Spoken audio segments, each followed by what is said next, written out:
All right, we got this. Man, I am excited to be here today. I don't have a lot of opportunities to speak, and when I do, I take it very seriously.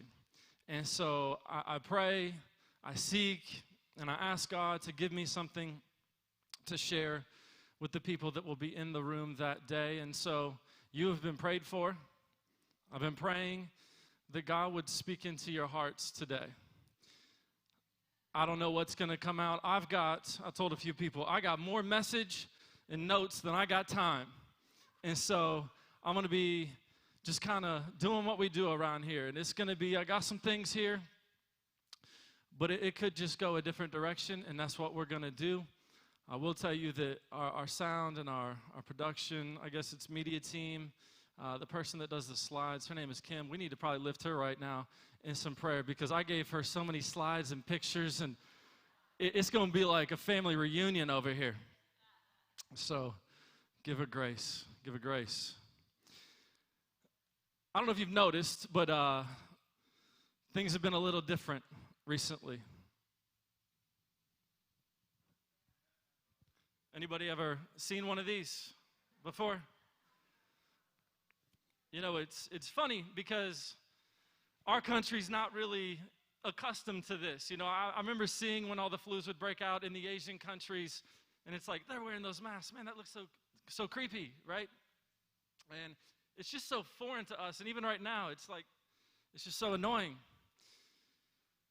But masks are something that it's really a cultural topic right now. I mean, we got anti-maskers, you know, we got forever maskers. I mean, it's like, what is going on right now? And it's this cultural divide. Should we wear it? Are they taking our freedoms? And, you know, protect other people. And it's like, I don't know. It changes every week, right? And I figured, I went through many topics this week and what I wanted to share with you, but I thought masks will be very relevant today. And so to keep it light, we're going to keep it real light here in the beginning. I just want to talk about some funnies. There have been some funny things going on with these masks. Like, we don't know what we're doing. You know, it's like nobody could even find a mask when this whole thing happened. Amazon sold out. They're $100 a piece, you know. And so we're trying to figure out how to wear the mask and what we do. You go to get a drink. It's like, whoop, we got a mask on. What am I doing there? This is a funny story. We were at Penn Station, my buddy Joe Rader and I, getting some lunch, and kind of early on in the pandemic, and, you know, wearing the masks. We weren't wearing a mask. She had the mask on, and we ordered our food, and it's just us and this other lady. Man, I hope she's not visiting today because she's going to remember this. And the cashier's like, I don't know what her name was. Karen, your food's ready. You got a nice steak and cheese. It's ready. Come get it. She didn't move. She just stood there. Joe and I are like, there can't be another Karen here, right? And she just looked at her. She looked at her, and then Karen, she takes her mask off. She's like, were you talking to me? I'm sorry. I could not hear you with this mask on. What? And my buddy Joe, he did a terrible job of hiding how funny that was. He lost it. His head's on the floor. And I'm like, dude, you got to keep this together, you know. Can't hear you with this mask on. I threw a Facebook post out this week, said, hey, any funny or awkward moments with your masks? And I know a lot of you were too embarrassed to share them, but Melinda Moore, you shared one, and I'm familiar with this as well because my wife, you know, I always forget my masks. Ask Heidi Glob. I forget everything. She's always finding my cups, my keys, my wallet. I forget everything, and she's finding my stuff. So my wife always makes sure I got one in case I need to go into the store, Menards or whatever. And it always smells like what's in her purse, you know. I'm like, what do you got in there this week? It was good last week. It's not good this week. But Melinda said she went shopping all day. She's cruising around town, running errands. She's in and out, got the mask on and off. She gets home at the end of the day, and she's like, what is that right on the middle of my nose? Brown, right? And she's like, I wonder why I was smelling chocolate all day. I had a Hershey bar in my purse, and it ended up in the mask and on her nose, and who knows who saw that. It's just awkward, you know? I want to show you some funny things here. People have gotten very clever with their masks, right? Like I said, we were getting nervous there for a while. It's like the world's going to come to an end. We got the T-Rex, full head to toe, covered, man. Nothing happening there. But the T-Rex is conflicted. Oh, yeah, because there's veggies, but then there's meat. I don't know. T-Rexes are meat eaters, are they not? So that's just a weird deal. Next picture. All right. This is dangerous. She clearly forgot her mask. Anybody ever forgot their mask? They go to the store and it's like, what do I got? It's like, those are trash bags on her head. And hands. Got to keep it safe. Next. This is clever. I'm sure you've seen it floating around on the internet. The coffee filter. This guy is not taking it seriously. All right, let's go to the next one.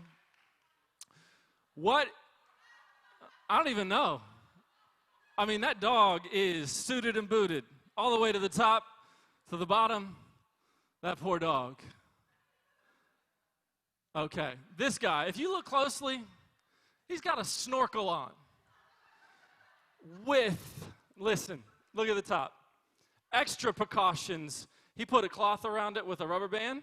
We got to make sure we are just covering all our bases. Nobody's getting COVID from him, and he's not going to be getting it from anybody else. And he can go to the ocean and snorkel on the way back. How do you even come up with that?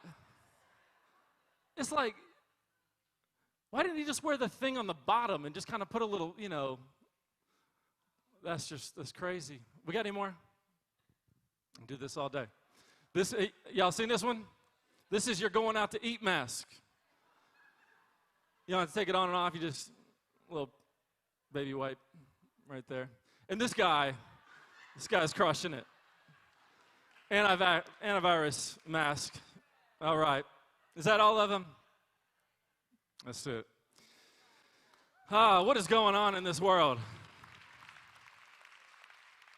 What is going on? A couple funnies to get us started this morning. That's usually helpful. I'm going to come back to that later in my message about the funnies and why I use them. So the title of my message today is Take Off Your Mask. Anti-maskers are like, I told you. I know there's a scripture somewhere. I'm not talking about the masks that we wear to prevent or giving or getting a virus. The mask that I'm talking about today, it's invisible. It hides what's really going on. What's really happening underneath the surface, right? Emotional masks, relational masks, spiritual masks. No, you can't have a spiritual mask. Oh my goodness, you can. How about the church mask? How you doing today? Man, I'm so good. You doing good? Yeah, good. Awesome, man. How's the family? Family? Great. Perfect. Sweet. Hey, man, how you doing? Blessed. Highly favored. Right? Doing so good. I am doing so good. You got to get the church mask on. It's like, I'm blessed, not stressed, wearing my Sunday's best. How are you doing? And we throw the mask on because maybe inside there's actually something else that's really happening. But you can't go to church and act like you got problems, because then where's your faith? We start putting question marks. And so we start hiding. We start burying. And we cover. Don't do that. How about this one? On the way to church, if you've got kids, you have been there. I've been there. Thankfully, my commute is only an hour, a minute. It's 1 minute. Anybody with the long commutes and kids? Like this morning, this could have happened. Like you're so glad right now that your kids are in the kids ministry, because on the way over, you had an outburst. It's like, that's it, I've had enough, We're going to go to church, and we're going to have a good time, and you just stop yelling at everybody, get over stuff, and you're yelling, and then you get in the parking lot, and it's like, all right, everybody, whoop. Get your mask on, not your COVID mask. Put your fake face on. And don't you dare tell the children's ministry we need prayer. No unspoken either. No unspoken requests. They might start asking questions.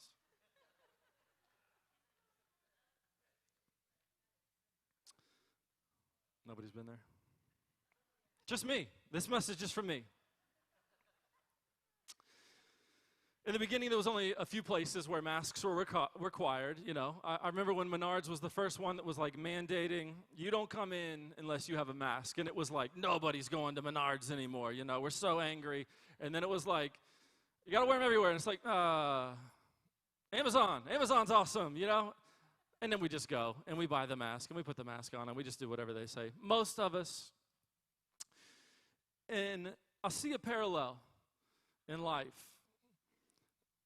When we walk around and we're in different environments, and I'm going to press into this a little bit further in a little bit, but we can roam free without a mask in a lot of places, but as soon as we step into our workplace, it's like, I got to get this mask on because I can't show them who I really am. I can't let them know that on Sunday I'm praising God. I can't let them know about my faith. And so we put this mask on to cover. And I'm not saying it's right or wrong. I'm just saying this is what we do because it is difficult.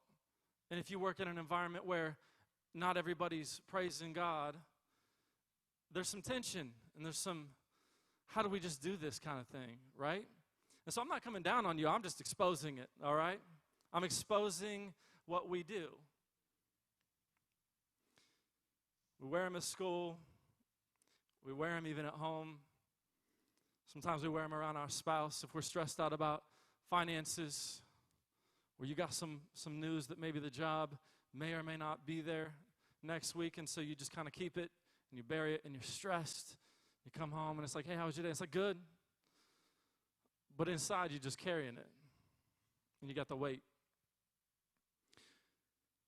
Here's what we need to do.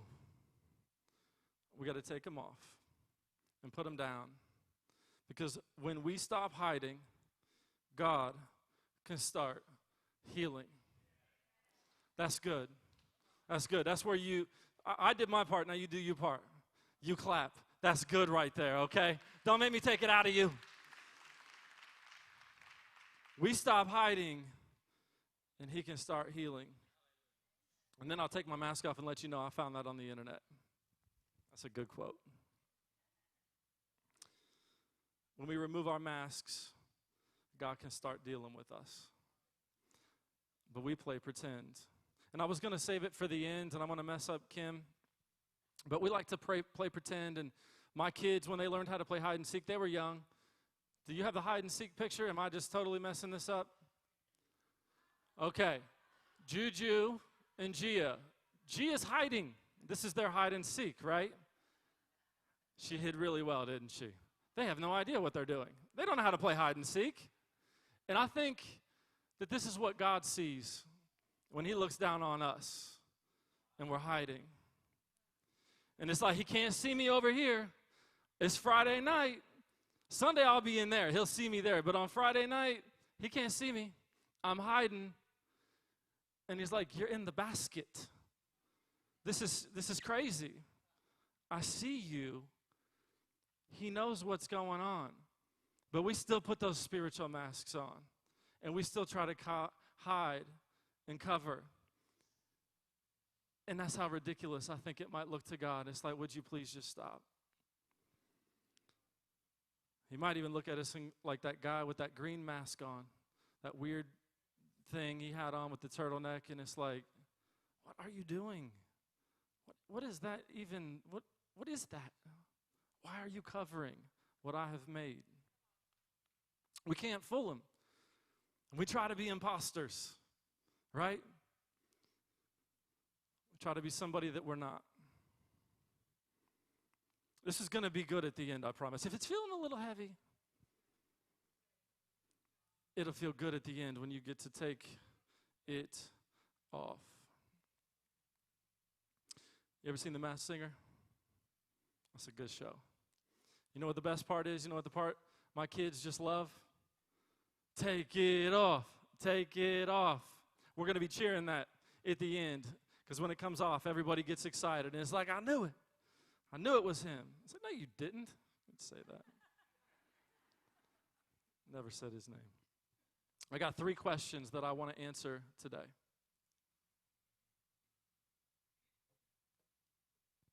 Number 1, what kind of masks do we wear?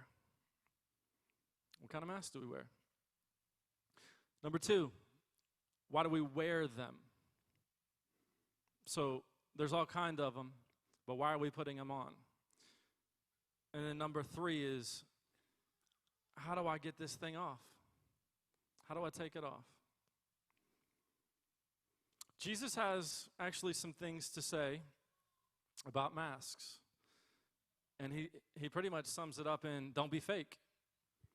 Luke 12, and I borrowed the Message translation for some of this today. Can you see it? A little thin. Luke 12, I'll read it to you. By this time, the crowd, unwieldy and stepping on each other's toes, numbered into the thousands. But Jesus' primary concern was his disciples. I love this about Jesus. He knows who is there with the right intentions. You know, there's a bunch of people that can come to church, but there may only be a few disciples, even here today. And if you're seeking, man, I'm glad you're here. But if you're playing, I hope that you would listen. Jesus, these are his words. He says, watch yourselves. Watch yourselves carefully so that you don't get contaminated with Pharisee yeast. How about that Message translation? With Pharisee phoniness. Is this the nice guy Jesus you think of? Man, Jesus, he loves us. It's like, you're phony. You're fake. And who was he talking about? The religious leaders. That makes me nervous. I'm kind of one of those people right now. And I got to check and make sure that everything that I'm doing is in alignment and I'm not adding to. And Pastor Paul, I know he does the same thing, but these Pharisees, they dressed so good and they knew the law. And it was like a competition for them.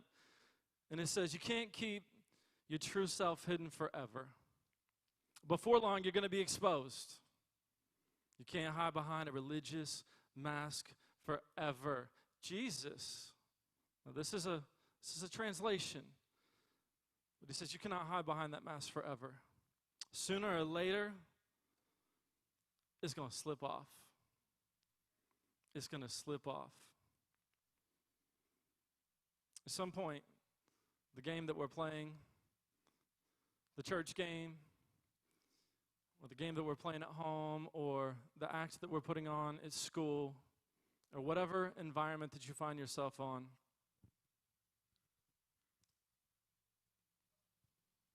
you got it. And you're playing it. And you're wearing it. But eventually, you're going to be moving around, and somebody's going to see. And it's going to come out. And so why not just take it off? Who's heard of Milli Vanilli? Let's take it old school. I'm old. Come on. Milli Vanilli. All the hands. You don't know who Milli Vanilli is? Y'all missed out on some good songs that were not real. Milli Vanilli. Let me give you a quick education, young people.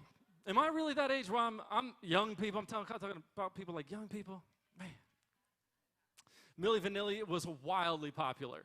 Like, super popular. They had the look, they had the moves, they had the voice. Like, it was so good. They were winning everything. You know, it's like, blame it on the rain. Yeah, come on. Nobody can clap, nobody knows it? Okay. That was the jam. Curtis, you know what I'm talking about. That's my brother. And one time, they're doing a tour. And back in the day, this was very common. And, you know, Britney Spears did this. A lot of people did this. But before her time, it was very common that when you're on tour that you would sing to a track. You would lip sync, right? And so these guys are doing their thing, and they're dancing around.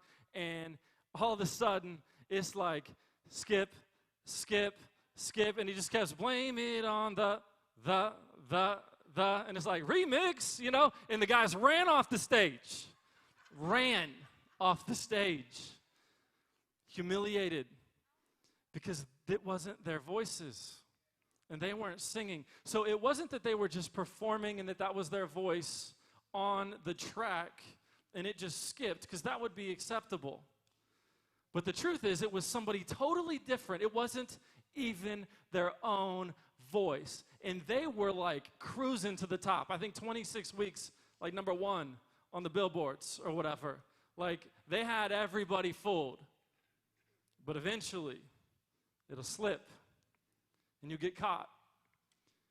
And the sad twist and turn to this is that one of the guys was so humiliated in all the words that he continued to hear. And the media and everybody just writing about it and just making fun of him and tearing him down. Because if you know his story, he came from a low place. And somebody saw an opportunity to take advantage of him and give him a life. And he took it because he had no options. But after this situation, he just got depressed and he began to turn to drugs. And he ended up dying from this addiction and taking his life through that manner. And so masks can be dangerous. You never know where you're going to go, and that mask might slip and you get found out. Jesus continues. Do you want to hear more what Jesus has to say? Do you? He says you can't whisper one thing in private and preach the opposite in public. The day's coming when those whispers, they're going to be repeated all over town. I don't know about you, but I feel like we are on, for a big word, fancy word, the precipice of the end. Like, I feel like we are just standing on the edge of the end. I feel like at any moment I could hear a trumpet. Not Matt's trumpet, but the trumpet. Jesus is coming. And we clap, but let's make sure that you don't have these masks on. Because how's he going to know who you are and who to take back with him when you're covered? You got to stop pretending. You got to stop playing games. Because if he comes back and you've got to take it off, I don't know where we're at with that.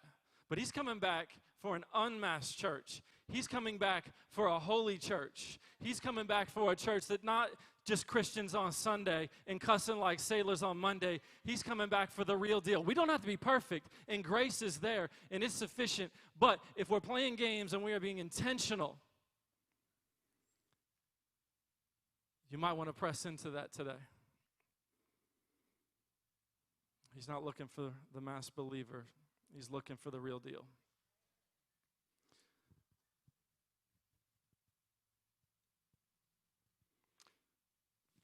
When we put this mask on, you can't even see what's going on back here. Am I smiling? Am I frowning? Can you tell? No, we're way too early. We're way too early. This is the introduction. Is it time to go? I apparently gave him a false cue. Hey, man, give me grace. When's the last time I preached? What have you been doing?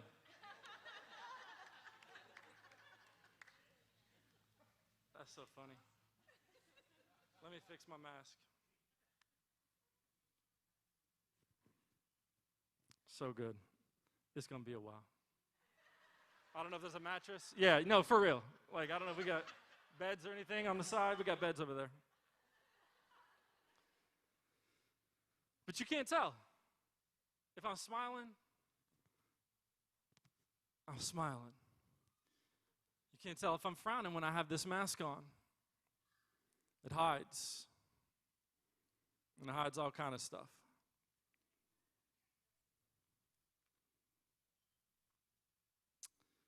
Matthew 23 and 27. Let's skip over to another book. More of Jesus talking. I like to focus in on when he's talking, I'm listening. He says some more really good, kind words to his friends, the Pharisees. Woe to you, Teachers of the law and Pharisees, you hypocrites. Well, that's not nice, Jesus. That's not nice. You calling me names? Don't call me names. The interesting thing that I found out in this study for this message is about the word hypocrite. See, in Greek theater, sounds like it's going to get good when somebody says that, right? It's like, who's about to tell me a story? But way before Jesus' time in Greek theater, they would perform, and they would wear masks. And the guys and gals that were really good, the amazing performers, the top-notch people, they were called hypocrites because they could play so many different parts. So they would take their mask. What's a good name for a Greek person? Who is it? Aristotle? Questionable. Aristotle. He comes out, he's Aristotle. He's Aristotle, right? Coming back. Now, the actor comes out. He's Apollo, right? He's Apollo. Going to go backstage, get a new mask, put it on. Maximus. That's a Roman name right there, Maximus. And so that's what a hypocrite was. They played many parts. And it was not a derogatory term, actually. It was a compliment. A hypocrite was able to put on different faces and be somebody completely different and be so believable.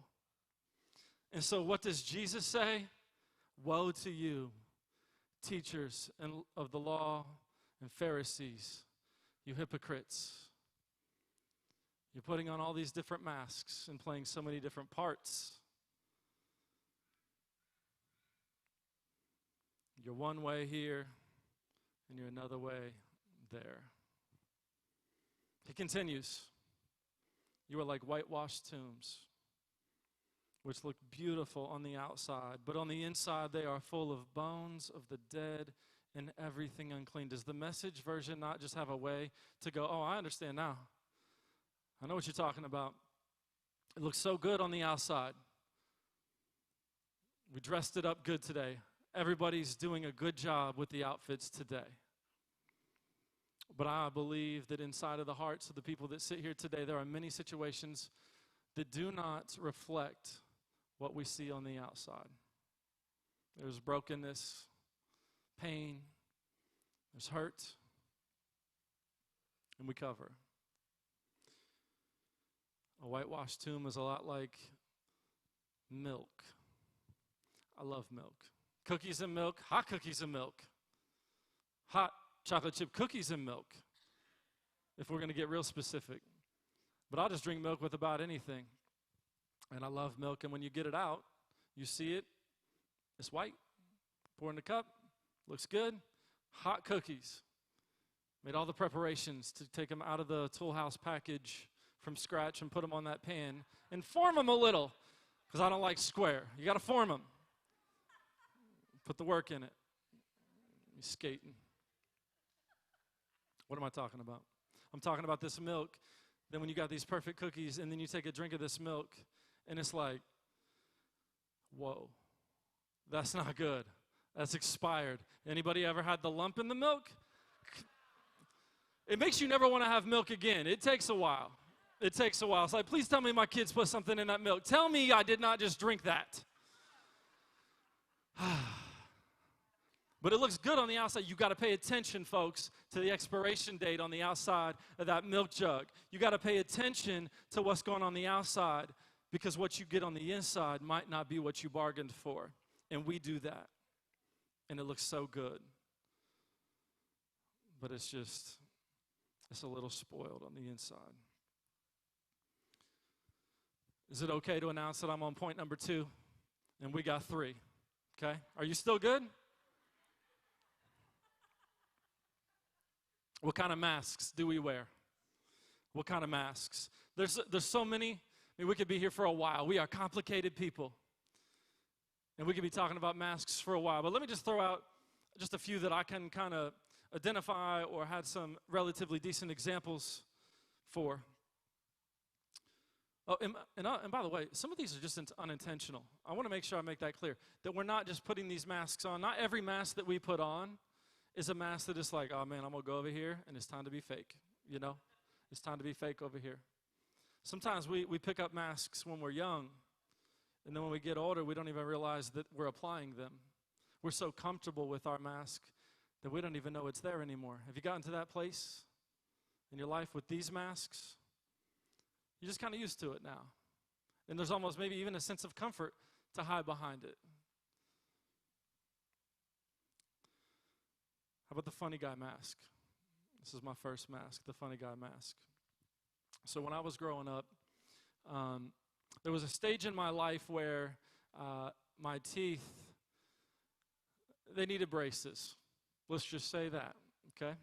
And there's that awkward stage when you're growing up and, you know, it's just like, I don't even know what's going on right now. I'm apparently growing, and there's just things happening. Ginger, I'm so glad you're here today to laugh at me. You're so good.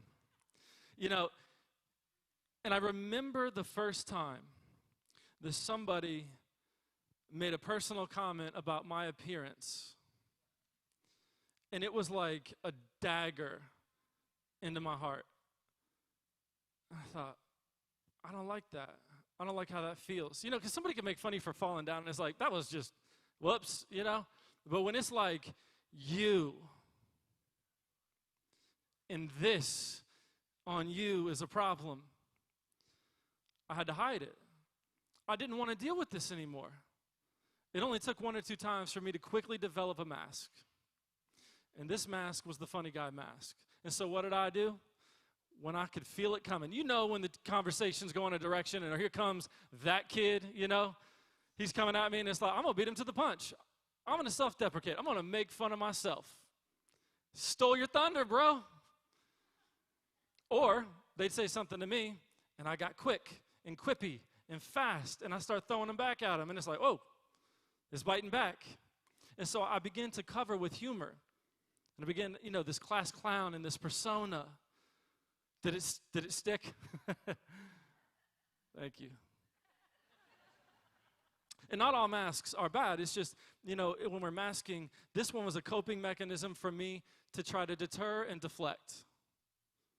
It's not necessarily a bad thing to be humorous, but if we're trying to do it to hide from real conversations and to really press in and to really get somewhere, and every time someone's trying to come at you with something, and it's like, we need to really talk about this, and you're just like, Mr. Joke Guy? What are we hiding from? What are we dealing with? And again, I didn't mean to put the mask. It's just like I had to do something, right? How about this one? This one's wildly popular as well, just like Milli Vanilli. This one's so popular, everybody loves this one. The social media mask. Y'all don't do it? You don't do the social media mask? Sure you do.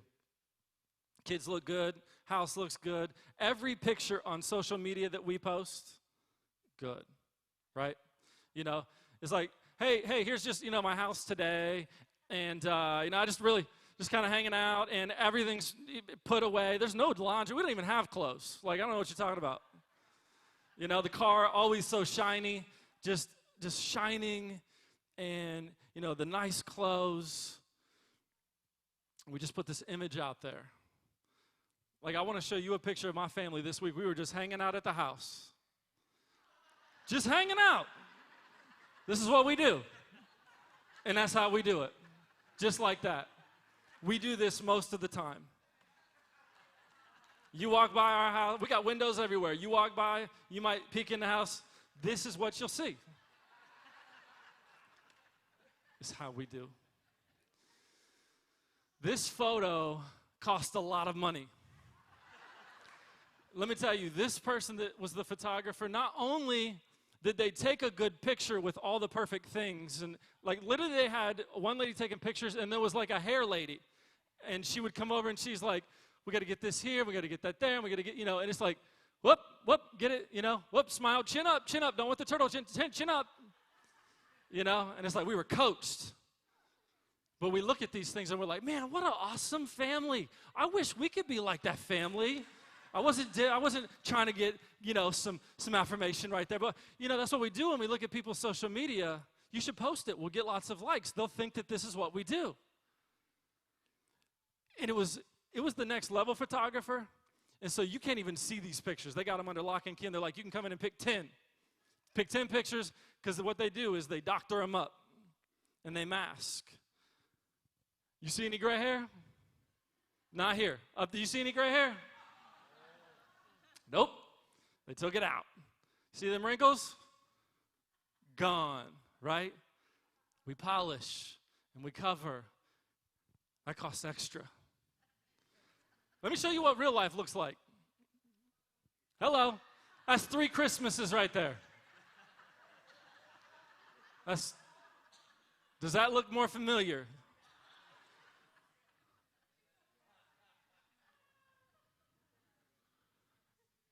And here's the truth.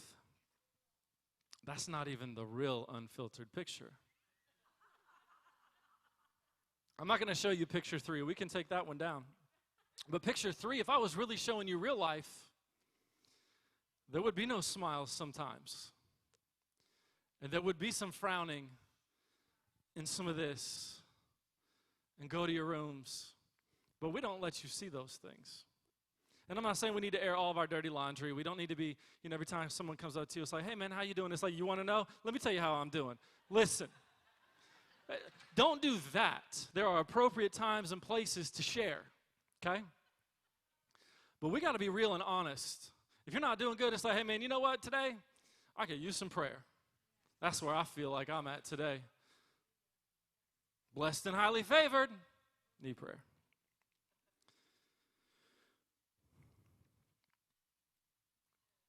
We just filter, put our highlights out there. We compare our daily lives to the highlights of everyone around us. Does anybody do it? So, man, I wish I could go on that vacation. And I wish my family would be like that and have those opportunities. Just so you know, there's a bunch of people that just recently came in. I don't know where y'all came from. We're trying to find you chairs, apparently. And so I'm sorry for everybody else that's been listening to me for like 20 minutes. I'm going to give them a little extra. Get comfy. It won't be too long. How about number 3, the kind of mask we wear? The chameleon. This is the mask that we've kind of touched on a little bit, where, just whatever environment you find yourself in, you just are a quick change artist, You ever seen a chameleon? You put them up against a certain color background, and very quickly it changes, and they look like what they're standing with. And then you take them over here and you put them in this environment, and they change. And they change. And they change. And this one's got to be exhausting. The chameleon that's just chasing every situation and approval everywhere they go. I don't know how we keep it straight. I remember when I worked at Navistar, I was selling semi-trucks. Do I look like a semi-truck sales guy? Don't judge me. And so everybody on the sales floor, praise the Lord, for the most part, were believers, and the manager, and everybody was, following Jesus, and that was awesome for the most part. And the guys in the shop, we had diesel mechanics. Man, they were like some of my favorite people in the whole building. You know why? They didn't wear masks. They never put any masks on when they came into work. They just told you how it was and what was going on. Sometimes just a little bit of a breath of fresh air just to hear somebody just tell it how it is, But I remember the tension that I would feel. I want to serve God. I know what I look like on Sunday. But when I go back there and I'm talking to those mechanics, I'm like, hey, man, I need this turbo EGR or whatever it's called. 2 years I sold them, made some great money. God blessed it all. I don't even know the front from the back of a semi. I know they got a bunch of tires. But I go back there and I talk to these guys. And it was always the tempting moment to laugh at the joke that's like, shouldn't laugh at that one. Or the conversation turning to a place that is inappropriate, and it's hard to just kind of like back out. And you're kind of in it, And it's awkward. It's weird. I mean, let's just be honest. We find ourselves in these situations like, how do I deal with this? So am I going to put this on and laugh and play and maybe even participate? Or am I going to find a way to keep it off and represent him and do it the right way, unmasked and unhidden? What am I afraid of? I did not get that right every single time, not even close, because it's real life and it's difficult. So those are like three of the main ones that we put on that I wanted to really kind of, not the main ones we put on, but the ones that I wanted to really press into. But there's all kinds of masks. Like we can talk. We can talk. We could do open mic, but we won't. And you could share about your mask. But we got the stress mask. Stress. And what do we cover that one with a lot of times? Any guesses? Stress. What do we cover it with? Food. So good. Who did that? Who said food? That's what I have right here. We cover it. Cover it. Pain. The mask. We've got pain that we're dealing with. What do we cover it with a lot of times? What is it? Sleep. Medicine. The progression is actually to where I was thinking is drugs, alcohol, not every time, but a lot of times. It's a place to go to not feel that anymore. I don't want to deal with that anymore. And it's understandable because people go through some hard things. I'm not standing up here condoning that you should go that route. You definitely should not. That is not the way to go. But I understand when I sit across from somebody that's in the middle of something they never thought they would be in with an addiction, and we get down to it, and it's like, man, I did not know that that's why we're here in this room today. You went through that? Man, I'm with you, bro. I'm going to walk with you.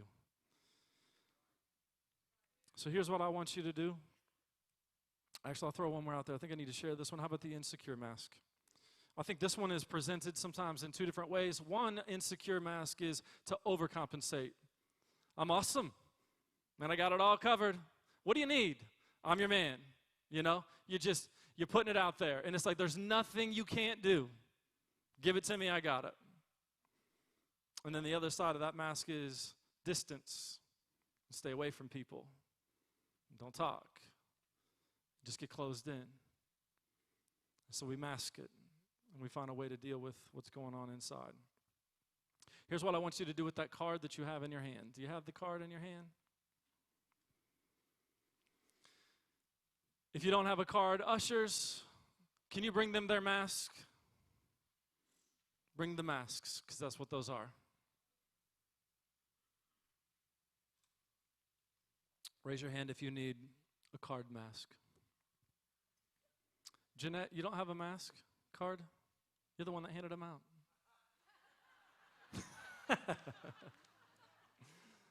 Don't you love this church? We are family up in here. He left. He left. He knows.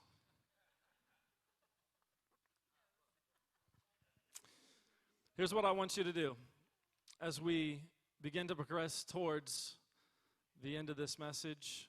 Begin to progress towards the end. I want you to just take a moment right now and just be honest. Don't be peeking at your neighbors, but I want you to write down maybe a mask that you think you wear, something that you might put on. And you might be here today and it's like, I don't wear masks. I don't put these things, I don't hide anything, I don't cover anything. Man, praise God, I'm so glad you're here today. But you might see later that we're going to talk about Paul in just a minute. He didn't even know he was wearing a mask on the road to Damascus. And God took it off. And so if your mask is blank when we get to the very end and we sing a song together, maybe God would reveal to you something that you're covering or masking or hiding that needs to be dealt with. So take just this time right now to say, I think this is a mask. Maybe there's many that I need to throw it away. I need to take off this mask and put it on that piece of paper. Just like this, it's going to represent what we are covering. And when we're all done, you can throw it away. You can lay it up here, or you can throw it in the trash on the way out. But whatever you do, do not leave here with that thing in your purse. Do not put that mask in your pocket. Do not leave this place today continuing to hide and cover. Throw it away. Number 2, why do we wear these masks? And I'm just going to run down them quick. It's going to be like David Letterman top 10, but I'm going to do 5. Number 1, we wear masks because we want to be accepted. That's a good reason, I think. Nobody wants to be disliked. We want to be a part of the thing, and we seek approval of man. Nobody walks in and it's like, man, I hope everybody in here can't stand me. No, you walk in and it's like, I want to be accepted. I want to be a part of this thing. And so we put these masks on to just try to be a part of the thing or whatever it is that we find ourselves doing. Number 2, fear. I think we wear masks sometimes out of fear. This one started early. Genesis, familiar with Genesis and Adam and Eve in the beginning? They begin out of fear to sew masks together. The fig leaves, they were scared of God and what he might do, and so they covered. They covered their shame. They covered themselves out of fear. Number 3, maybe we don't like who we are. Jacob and Esau. Jacob did not like who he was. He wanted to be Esau because he thought Esau was his dad's favorite. Esau was the guy out there hunting, bringing home the food, doing the thing, and Jacob was the mama's boy. Just hanging out, cooking dinner, cooking whatever Esau brought in. Oh, Esau, right? And he was just wanting so badly to have the approval of his father. Then what did he do? When his dad got old, he stole Esau's blessing by what? Covering. And his dad said, sounds like Jacob, but you're kind of hairy, like Esau. I'll bless you. So he covered it up. He didn't like who he was. I think that's the reason we wear masks. Number 4, we're trying to hide. Trying to hide something.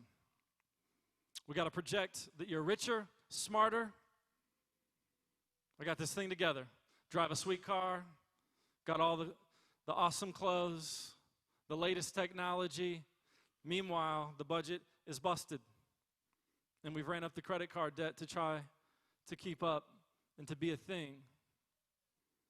We're trying to hide something because we want more value and worth than we actually think that we have.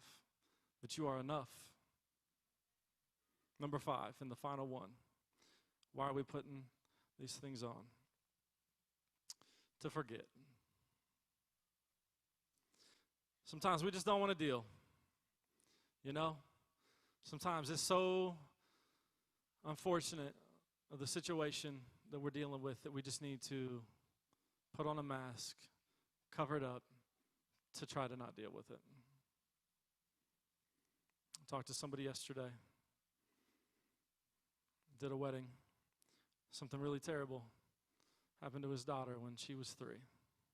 Like the worst kind of thing. And I could tell that he was just covering, and I understand why. The pain was so deep.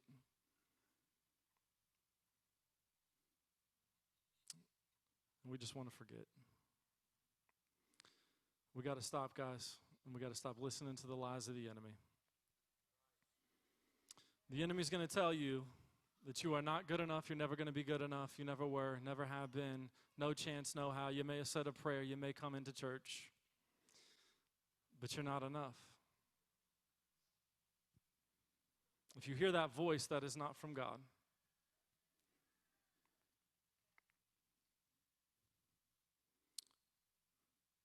Here's what God says. I want you. That's why I asked my wife to make all these shirts. I want to put it out in front of you. You are enough. You. Not the pretend guy. You. There's some deep things in this room. And I see some looks coming back at me. You're shooting me some looks. And that's why I know it's dealing with you. Fidgety, ready to go, and get out. Because this is a hard one to deal with. Who am I? Who am I really? Have I made myself and projected an image, and I'm really just an imposter? Or maybe it's not that far, but there is definitely something that we are trying to cover. God wants you with no polish. Take the makeup off.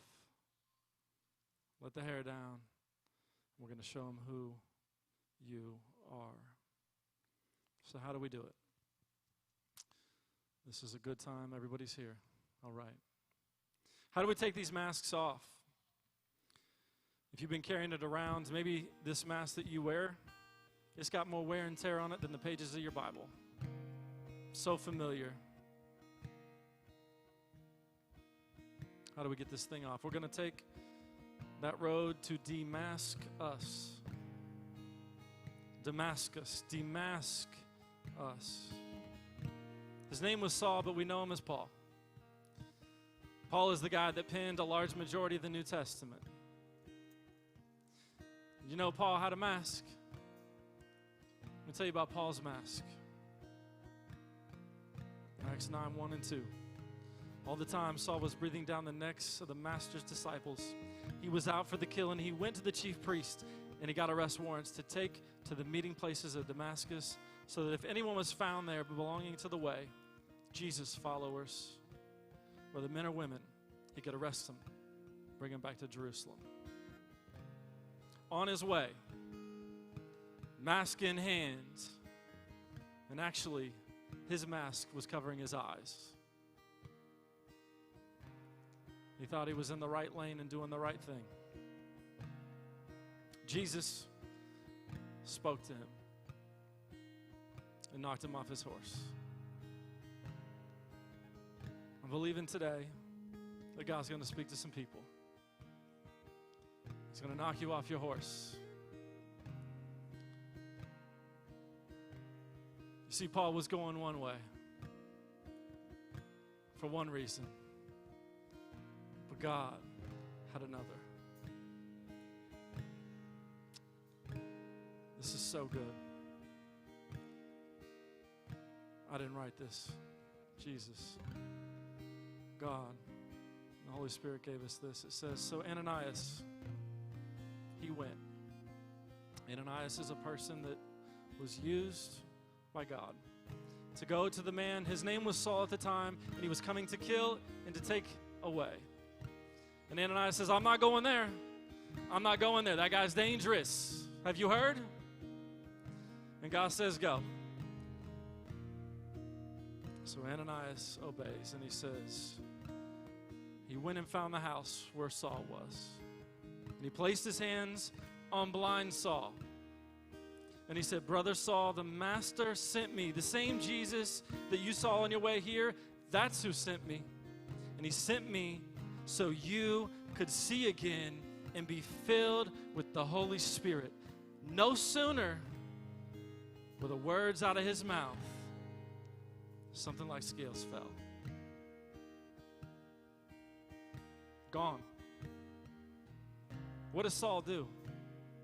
What was Saul doing in that moment? Did he have to do tricks and acrobatics to try to please his Father in heaven? Could he have been any more out of the will of God by going to crush the beginning of the church?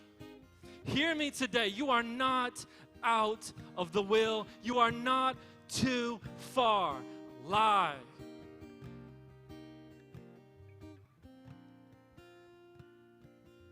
The scales fell off. And here's why I think that it happened. Saul could not see. He was blinded for 3 days. And before this text, Acts 9:11 says, get up and go over to Straight Avenue. He's talking to Ananias again. God's talking to him. Ask at the house of Judas for a man from Tarsus. His name is Saul. And he's there praying. That's what we're going to do. Saul couldn't see. Covered. Maybe you here today, covered. Maybe you can't even see what tomorrow could possibly hold because everything that we're hiding and burying and covering. If you will take the simple posture that Saul did and humble yourself, and that you will close your eyes, and that you will pray,